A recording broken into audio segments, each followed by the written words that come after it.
السلام علیکم ورحمۃ اللہ وبرکاتہ۔ میرے محترم ناظرین کرام،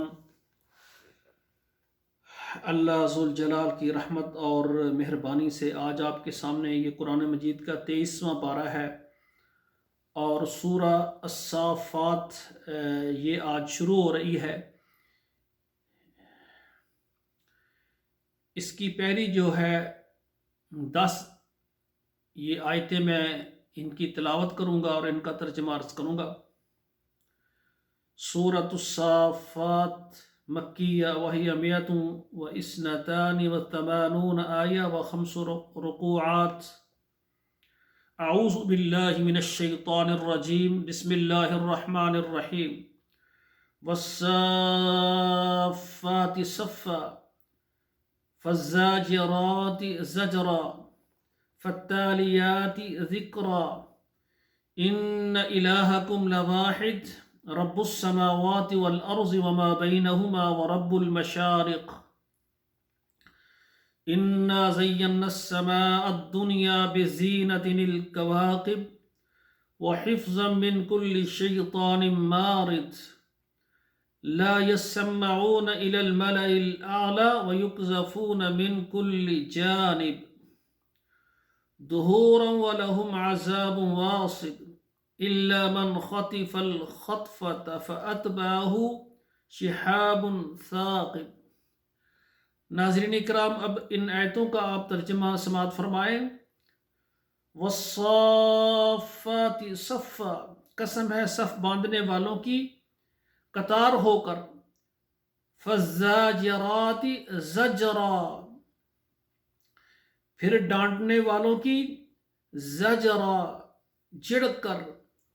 فالتالیات ذکرا، پھر پڑھنے والوں کی ذکرا یاد کر کے۔ ان الہکم لواحد، بے شک تمہارا معبود صرف ایک ہی ہے۔ رب السماوات والارض، وہ رب ہے آسمانوں کا اور زمین کا۔ وما بینہما، اور جو ان کے درمیان ہے۔ ورب المشارق، اور وہ مشرقوں کا رب ہے۔ انا زینا السماء الدنیا بزینۃ الکواکب، بے شک ہم نے رونق دی ہے آسمان دنیا کو، دنیا والے آسمان کو جو کہ ہمیں نظر آتا ہے زمین سے۔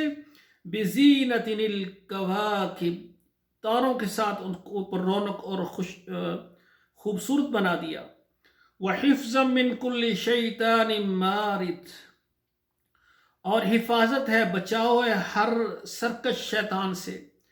لا يسمعون الى الملأ الاعلى، وہ نہیں سن سکتے اوپر کی جو مجلس ہے۔ ويقذفون من كل جانب، اور پھینکتے ہیں ہر طرف سے ان پر، دحورا بھگانے کے لیے۔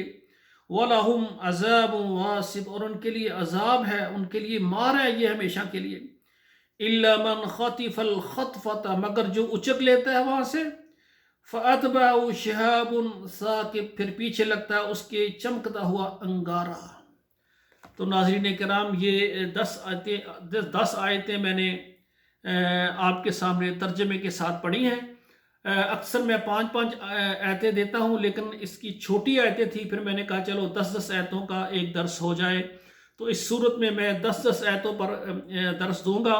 آپ خود بھی پڑھیں اور اپنے بچوں کو پڑھائیں۔ اللہ ذو جلال یہ قرآن مجید کے سے اللہ ہمیں رزق دے، ہمیں عزت دے، ہمیں عظمت دے، اور اللہ ذو جلال قرآن کی خدمت میں اللہ ہمیں یعنی قبول کر کے اپنی جنت کا داخلہ بغیر حساب اور بغیر عذاب کے عطا فرمائے۔